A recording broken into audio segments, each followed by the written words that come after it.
You know, I feel like I'm not as nervous in racing than I am on the actual road, because on the actual road, like there's laws and stuff. There's stoplights. People will honk at you.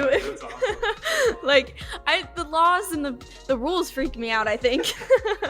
Coming to you straight from Fremont, California, this is the Fremont Podcast, dedicated to telling the stories of the past and present of the people and places of the city of Fremont, one conversation at a time.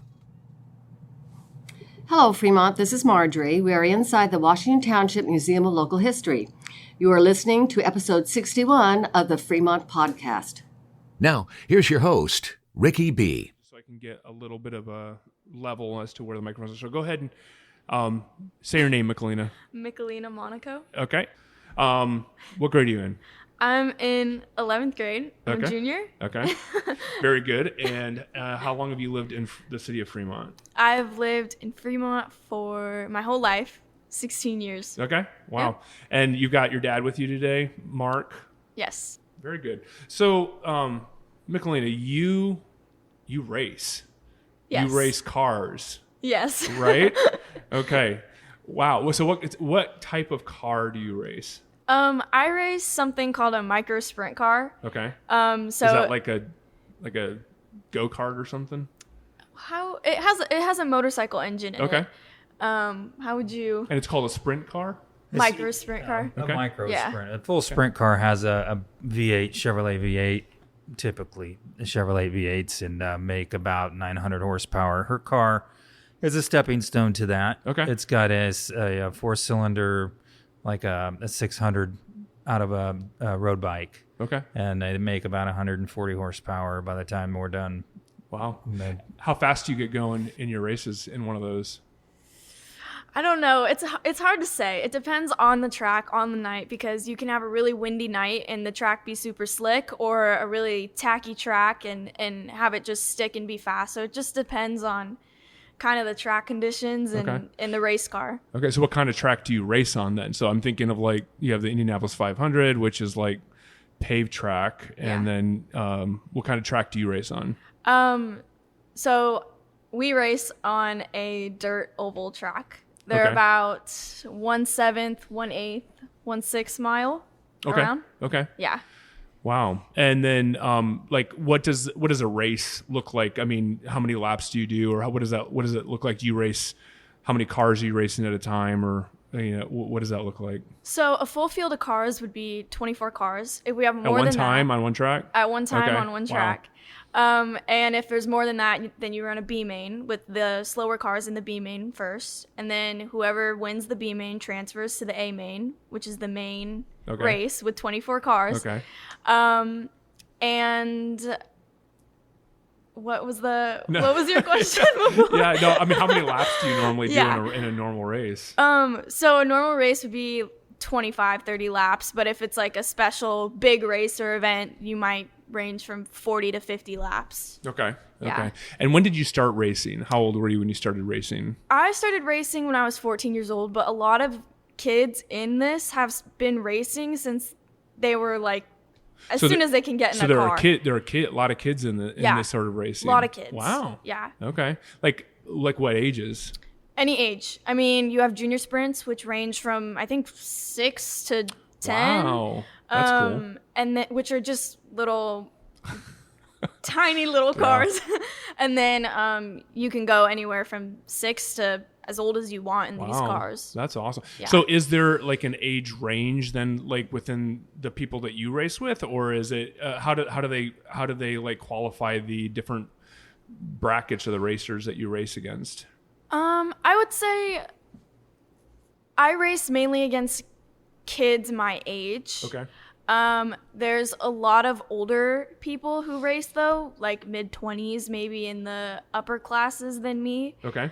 Just because it's faster and a lot more experienced. I've only been doing this for 2 years, going on my third. How many races have you been in so far? Probably 40. Wow, I guess. that's awesome. Yeah, well, when racing season starts, we're full swing. I mean, we race almost every single weekend. So So when is racing season? Because we just ended football season, and I just told you off the air what I think about football season. So maybe I'll have 2 seasons. I'll have football season and then racing season. Perfect. So yeah. So when does racing season start? When is the racing season? It starts in, I'd say, early to mid-March. Okay. And then ends in early November. Oh. Yeah, so a wow. long time. That's awesome. Yeah. Very cool. And then where do you practice or train or race? Like where do you go? So in the beginning of the season, you have maybe 1 or 2 practice sessions, and then after that, it's just racing. You don't really want to practice too much because you don't want to put those laps on your motor. So it's more so you just go and start your season. There's no really training, or you might do some off-season racing, but that's pretty much it. Yeah. Do you take care of your own car? Are you a mechanic and everything? Yeah, I've definitely learned a lot more. My dad has taught me a lot, and I've learned a lot. Still a lot of room for improvement, but I love learning about it. Is there any kind of like a deal or an expectation from you, Dad, for her? Like if she's going to race, do you kind of stick her to like you need to learn how to take care of your own vehicle? Yeah, I haven't had to do that. I mean, she's out there regardless. I've never had to ask her to be involved in that part of it, which is, part of the blessing in it all for me, right? It's just to have that time with her. That's cool. So how did you get into racing? So my aunt and uncle, they have a business in racing. They're basically just a parts dealer, and they work on people's cars, maintenance, all of that sort of stuff. And my brother got into racing because they found a car for him, and they were like, would he be interested? So he raced for a couple seasons, and going to the track and watching him and just seeing the whole atmosphere, basically, I fell in love with it. Okay. And even when I wasn't racing, I was looking forward every weekend to going. So I started begging my dad to let me hop in one. And finally, they found me a ride, and they were just like, Mickelina, like, do you want to do this? And I was like, of course I do. What did you think about that, Dad, when she first asked you about it? Yeah, I thought, no, I wish she was competition cheerleading at the time. Okay. And she had broken her elbow and has a pin in her elbow from that, right? And so I thought twice about it, and I thought, well, racing's probably less dangerous than cheerleading. That's true. That is very true. Yeah. She bugged me about it for a little bit, and I just waited. I wanted to make sure it's something she really wanted to do. It's a pretty big investment in financially and time. And after a couple of months of just hard hitting, Dad, I want to do this. I thought, I talked to my brother. I said, hey, if something comes along, it's a good starter package, let's get it. Yeah. And he called me, of course, the next day and said, we found one. And of course he did. And then, we've just upgraded since then. Yeah. And this year she's putting a new car together. So. Awesome. Are you a racer too, Mark? I raced for pretty much my whole life up until I had her. Wow. So what kind of racing did you do? The same sort of racing, or was it different? I started out as a kid, actually a lot younger than her, in go-karts, and then worked my way up into full-size sprint cars and did that for a living for... You did it for a living? Yeah. What does that look like? It's great if you're, 25 years old and have no responsibility in life. It's like, being a rock star. Yeah. But, yeah. It's not sustainable. Yeah. After, it's tough. It's being on the road. You're never home. Mm-hmm. It's just a tough way to live, and not a big future. And for me, it was, I had big aspirations of NASCAR, and I got to the age to where, okay, that's probably not going to happen. This is as far as I'm going to go. I better start thinking about, something else as for a career. So, and then she came along, and that was even more important at that time. Yeah, that's awesome. There are other people that I've talked with down on the podcast in this area that used to go to Baylands Speedway when they were kids. Did you do that as well? I did. Yeah, I raced at Baylands in the go-karts. Oh, you did? That's awesome. Yeah. Wow. Yeah. What are some of do you have any favorite memories of racing as a kid or any time in your life? I think it's just, what stands out to me the most now is just being around friends and family, just the good people that are involved. That we've remained friends, created a lot of memories. I mean, going fast and winning some races were highlights, but compared to the meaningful relationships that you build throughout the years, that was all second nature. Right? That's awesome. What are some of the things that you want to pass along to Mickelina as she gets more into this? I think, more than just the racing part of it, Mickelina's learning a lot about the business side of things. She's learning how to network. She's learned how to put together her own proposal to send out for sponsorships. And when she gets a response, she's got to talk to those people and kind of, you're kind of a salesman when you're in this sport, because you're trying to get people to support you doing something that you love, but also showing them value, what's in it for them as well. That's right. Good. And there's got to be something there for them. Yeah. And so you're advertising their company name on your car. You're doing interviews like this, mentioning their names. There's a lot of streaming TV now that races are on and televised. So they're getting a lot more publicity now than they were when I was racing. Okay. So I think just the business side of things, getting out of the comfort zone, networking, talking to people has been a really good learning tool for her. Huh.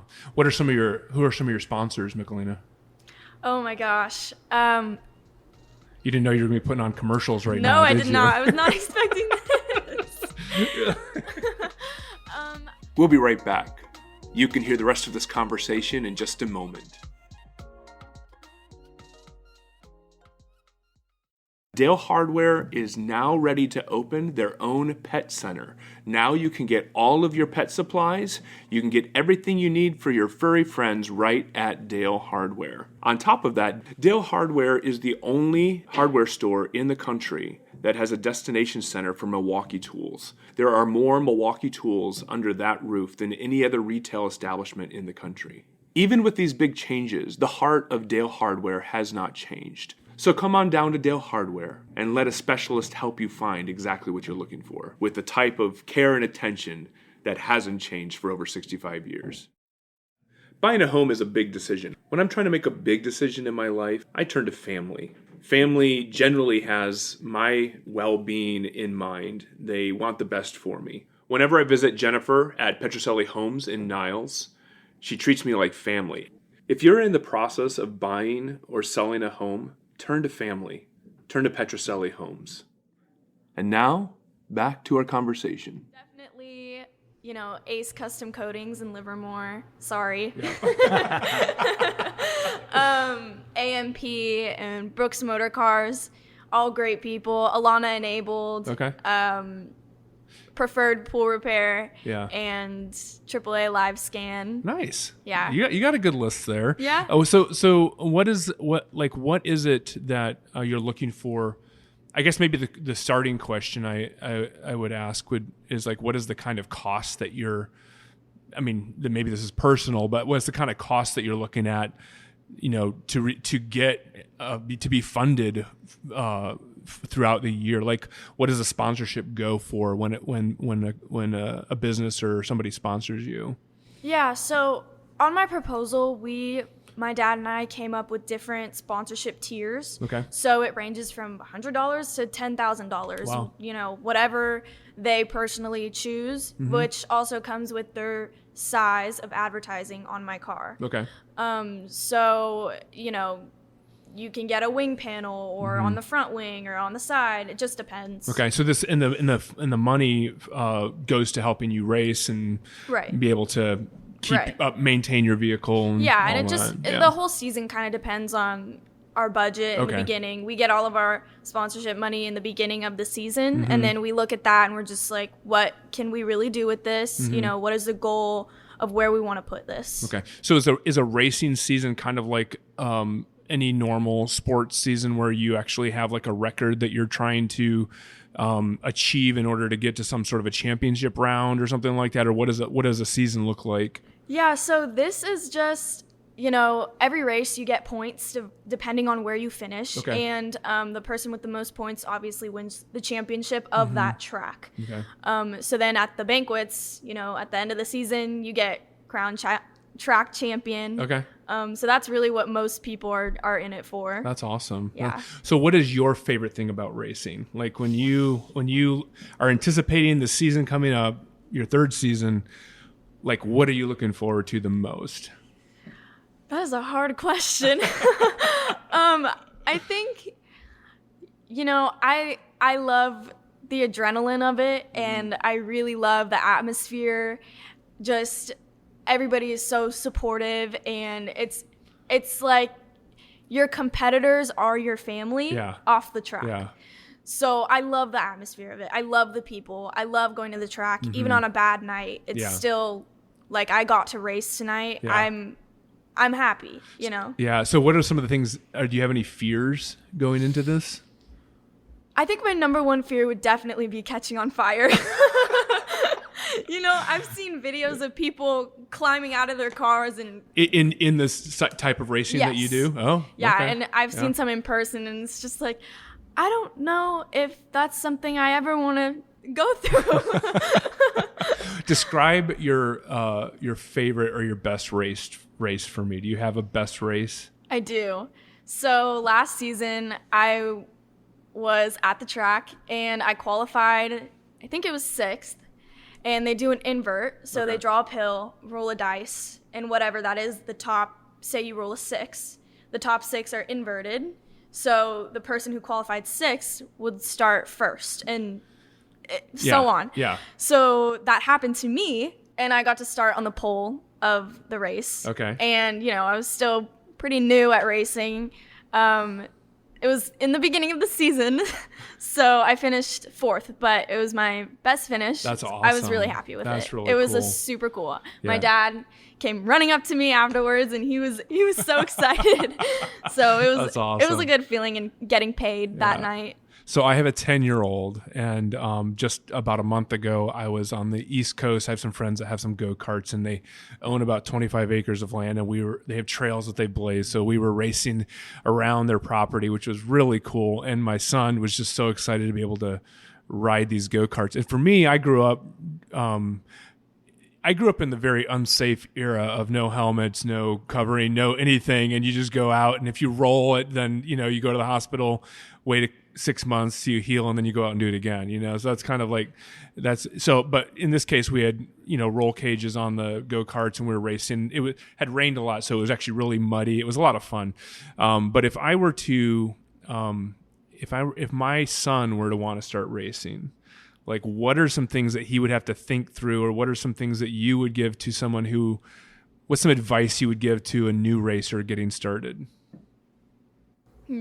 I think, well, the first thing that I really practiced was getting in and out of my car, getting how to know, like, where my belts go and how to put them on, my helmet, what all of my safety gear was.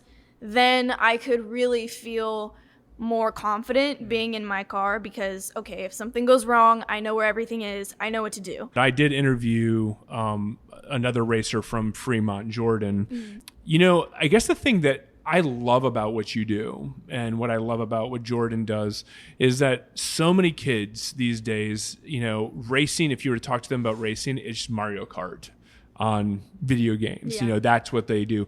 And there's no risk involved. There's no loss. There's not even a sacrifice involved, because you die, you get a new life, and you just keep playing, and I think what's impressive to me is when you get inside. That's what I said to my son after we got done racing in Georgia, was I just told him, I said, "This is not Mario Kart, is it?" And he's like, "No, this was awesome."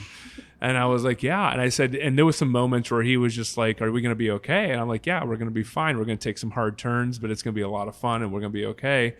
And I think he started sensing the adrenaline and the risk of being in a real situation like that. So I guess some of the questions that I'm asking you are not necessarily to stump you, but to honestly give people a realistic perspective of going into a racing situation like this, and talking to people who, the only thing they know about racing is perhaps seeing it on TV or playing video games. And I just think that, I think it's important for people to realize if they want to do something like Mario Kart in real life, that there's a whole lot more involved in that. What would you say, Mark? I think we've had a lot of conversations about every night. We talk about the race every week, and I think patience for a new driver, right, is huge, because a lot of people look at a race and they go, oh, they're just going in circles. How much can there be to it, right? But she had a lot of high expectations of herself going in and some disappointment 2 months into it, going, how come I'm not doing better? But at the same time, she's thinking to herself, man, there's a lot more to this than just putting your foot on the gas and turning left. There's a lot going on, a lot of quick decisions. Everything happens fast. You've got things flying around at your face and trying to, avoid wrecks. And at the same time, you've got people that are, you slip up once, they're going by you. The competition is tough. Yeah. So just have patience if somebody who's getting into it. That's good. Especially because, the racing that I do, micro sprints and sprint cars, and all of it's open wheel racing. So if you get too close to someone, you can jump a wheel and you can turn over pretty easy in this. Have you ever seen the movie Ben-Hur? No. Okay. Have you seen it before? Okay. So it's an old movie. I think it maybe was even made before your dad was born. So it's, it's not going to be the movie that everybody's be watching, but there's a chariot race in there, and they're riding chariots, and the one guy has like these saw-like spikes that are on his wheel well, and his goal is to like tear up everybody else's wheel next to them. That would be nice to have. Should watch that again. Yeah. So, Mickelina, do you have a driver's license? No, but I have a permit. Okay. So you don't have a driver's license. You've driven on a real road before? Yeah. Sort of. Yeah. Is it, how do you feel? What's the difference between driving on a real road and driving on a track? I feel like I'm not as nervous in racing than I am on the actual road, because on the actual road, like there's laws and stuff. There's stoplights. People will honk at you. That's awesome. That's awesome. Like the laws and the rules freak me out, I think. That's awesome. So I'm gonna change gears a little bit. This has been great. I've loved this. You are also the head of a nonprofit. Is that right? Okay. Yes. So tell me about this nonprofit. What is this all about? So you're a junior in high school. You don't even have a driver's license, and yet you're leading this nonprofit. So tell me a little bit about that. So my nonprofit was started by my dad, way back in the day, 30 years ago. Before you were born. Before I was born. Sorry. She had to throw in that way. Yeah, way before I was born. But so 30 years ago, he started this fundraiser for St. Jude after he had his own experience with cancer in his foot. And St. Jude is basically an amazing hospital, which originates in Memphis, Tennessee. Okay. And it's a treatment center for children with cancer, and it also a research center. So this nonprofit, Race for Research, ended when San Jose Speedway closed. Oh. So, and this was the nonprofit that you started, Mark. Yeah. It closed when. Yeah, when the Speedway closed, we really didn't have a venue to pull the people from anymore. And so it kind of unfortunately fizzled out. Okay. And when was that? What year was that? I'm gonna say 99. Okay. Was the last year, maybe. Okay. Yeah. And then you were born and you started it all up again. Is that what happened, or how did? Well, this summer we found some old. Oh my gosh, I don't know you guys are gonna. What are they called? VHS. VHS tapes. Yeah. I'm sorry. All right. I knew you know were those gonna are right. laugh at me. Okay, good. If you're listening to this and you don't know what a VHS is, go Google it. Everybody laughs at me when I say that. But we found some old videos, okay. I should say. And I saw these videos of Race for Research and of this event, and the little girl, Tiara, who was a patient from St. Jude, who they flew from Memphis to Race for Research to be a part of it. And just seeing the whole atmosphere and everything, I absolutely instantly just became so inspired and so passionate. And in my head, I was just like, why wouldn't we do this again? Wow. Why should we not? Yeah. You know, so I kept begging and begging and begging him. And finally we pulled the trigger and we started looking for a hotel venue to do it at. And we found one, and my aunt put the deposit on it, and we were just, okay, wow, this is actually happening. So this was something that was reborn this last summer then. Yeah. Wow. Yeah. That's awesome.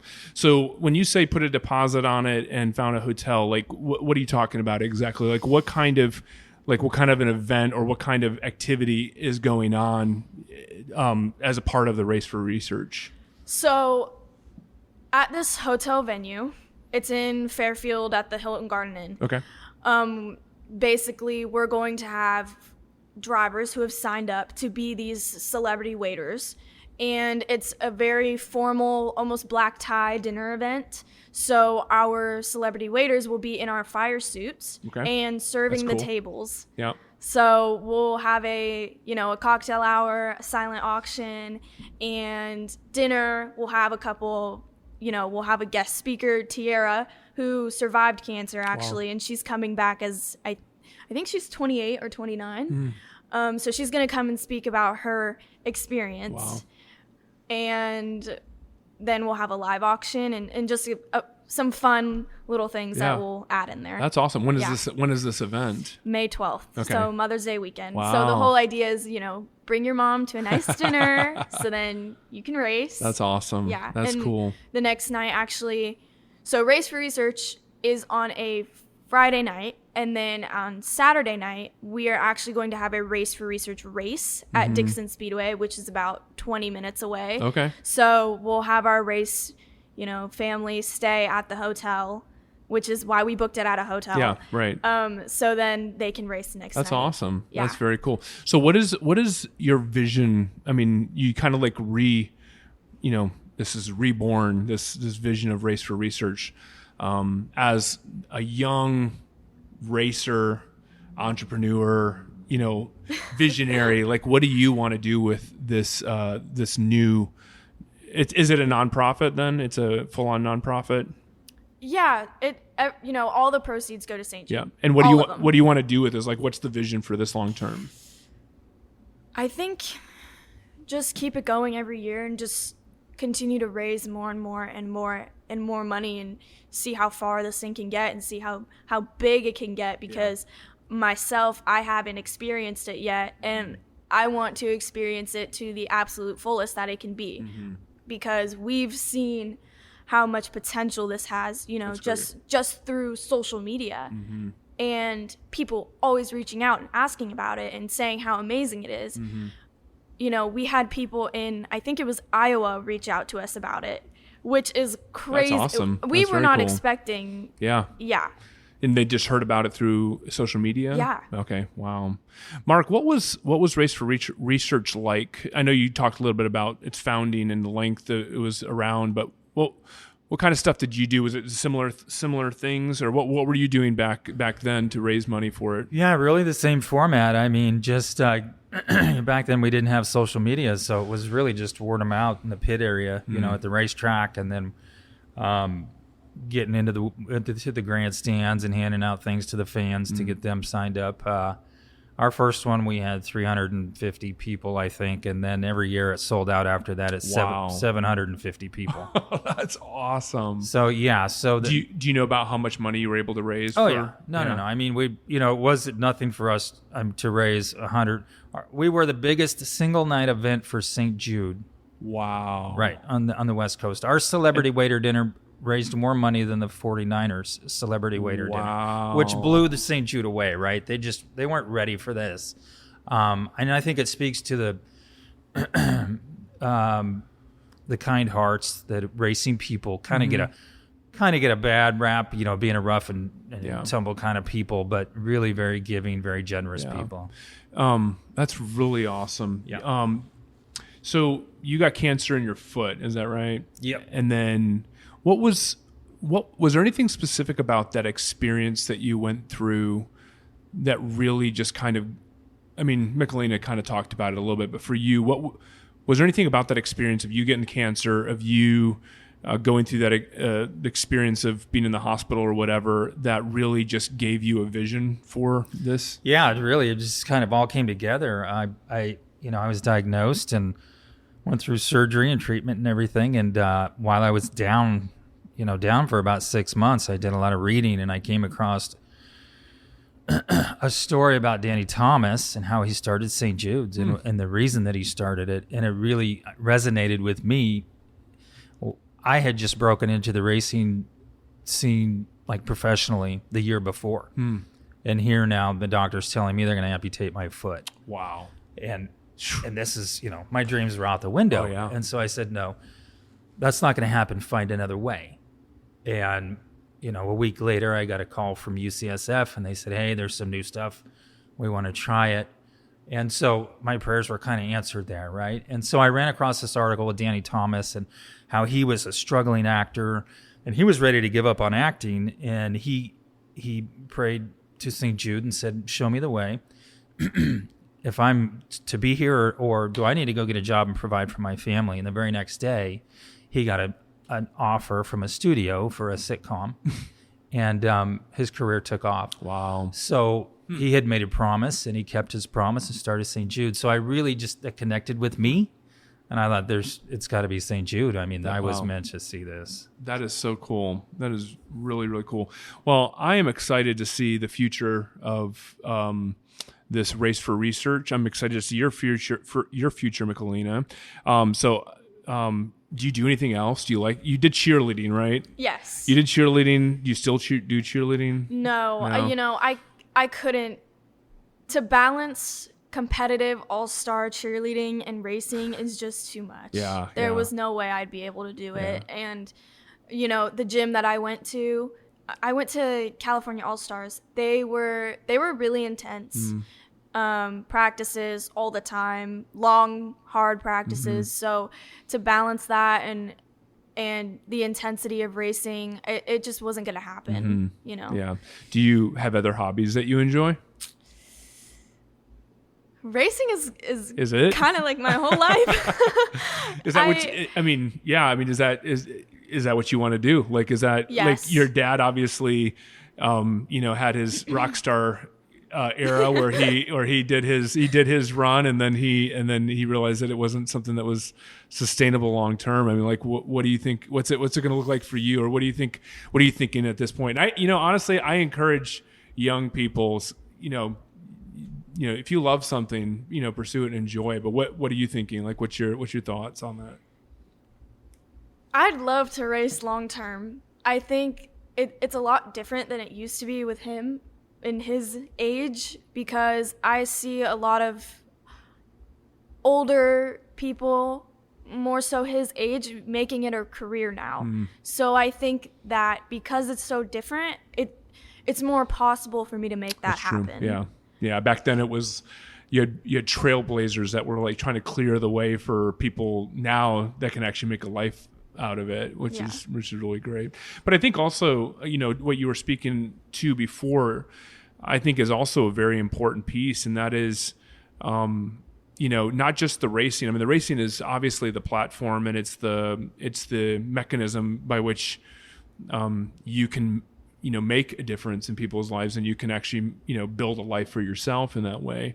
But I do think that it is like you were mentioning, Mark, about her learning how to talk with sponsors and get to know people and build a business platform. All of those things are so many valuable lessons that you can learn and take with you. And honestly, I think I think that it's super beautiful and remarkable to be able to say, we're going to couple this love that I have for racing, that it could make a life, it could become a life goal for me, a life ambition for me. I couple that with doing good for people who are in need by this, running this nonprofit. So I think all of that is just really, really cool. So yeah. Well, I'm excited to see more about what you do. And the new season's coming up, and you've got the big fundraising banquet coming up. So if there are people listening to this and they're like, whoa, I didn't even know we had a racer like this, from Fremont, but they wanted to either be a sponsor for you, or if they wanted to even contribute toward your nonprofit, like what are some ways that they can do that? So Race for Research does have social media. We have an Instagram and a Facebook account. It would just be SJ Race for Research. Okay. And we'll put all that in the show notes so people can go right to the link if they need to.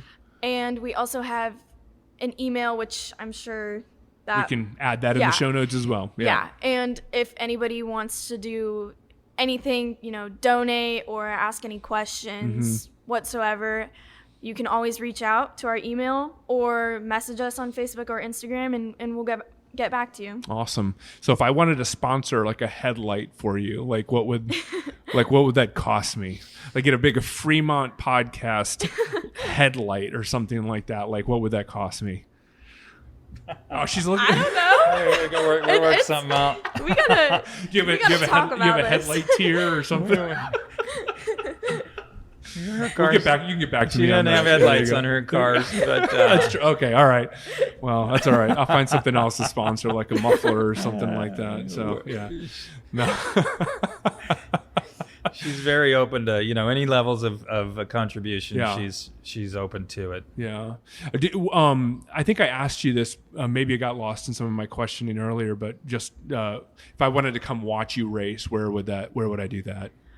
I race mostly. Well, I have raced in California, and that would be Dixon Speedway, Delta Speedway. I raced once down south at Visalia and Lemoore, which is Plaza Park, and I think it's just Jet Bowl Lemoore Speedway. Okay. But I think we're going to try to travel a little bit more this season up in Washington. Wow. Maybe Oregon, maybe Arizona, and Wow. maybe All over the Oklahoma. Wow. She's got big plans. Yeah. Do you so where's the nearest track to come watch? Nearest track I think would be Delta Speedway. It's pretty close by in Stockton. Okay. But there's also some really good racing at Dixon Speedway. It's just a really Where's that? Near Visalia area. Just Oh, outside I'm sorry. Fairfield. Fairfield. That's where you're going to have the event as well. Yeah, Okay. Vacaville area. Yeah. But there's some really, it's a really unique track and really good racing there. So it's always. I should have asked that before, but like, what do you mean by unique track? Are they not all the same? Like, what's different about it? No, they're so different.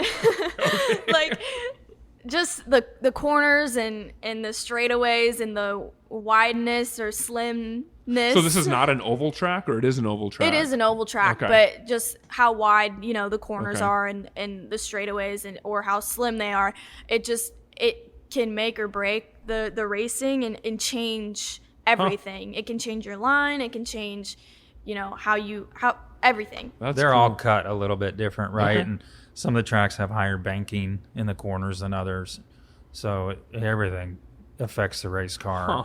Yeah. Is there a part of a track that you like or you don't like? Do you get to a track and you're like, oh man, I can't believe that, or do you get to a track and you're like, yes, I love, is there certain features of the track that you like more than others? Yeah, so Dixon Speedway is my favorite just Okay. because it's pretty wide and it's really racy. They always have a good track. Okay. It's always pretty fast and there's always, 2 lanes at least to race. So there's always action going on. That's It's just a fun place to race. Awesome. Yeah. Very cool. Well, I'm excited. Maybe I can get out there and watch you race. If not, you did say that some of them are televised. Is that right? Some of them are live Maybe. streamed. Okay, live Yes. stream. We can watch on live stream. That'd be very cool. And maybe we'll be able to offer some help on your fundraiser as well. I'd love to be able to promote that and make sure that people are able to know how they can be a part of that as well. Yeah, so definitely. That's cool. Well, thank you, Mickelina, for being on the podcast. It's really been a joy to have you. And Mark, thank you so much for Thank you very for much. joining us. Really appreciate it. Thank you so much. This episode was hosted and produced by Ricky B. I'm Gary Williams. Andrew Cavett is the editor. Music is provided through soundstripe.com. You can find links to our social media and other content at thefremontpodcast.com. Be sure to subscribe wherever it is that you listen so you don't miss an episode. And if you're so inclined, leave a kind review so that others can find the podcast. Join us next week on the Fremont Podcast. This is a Muggins Media podcast.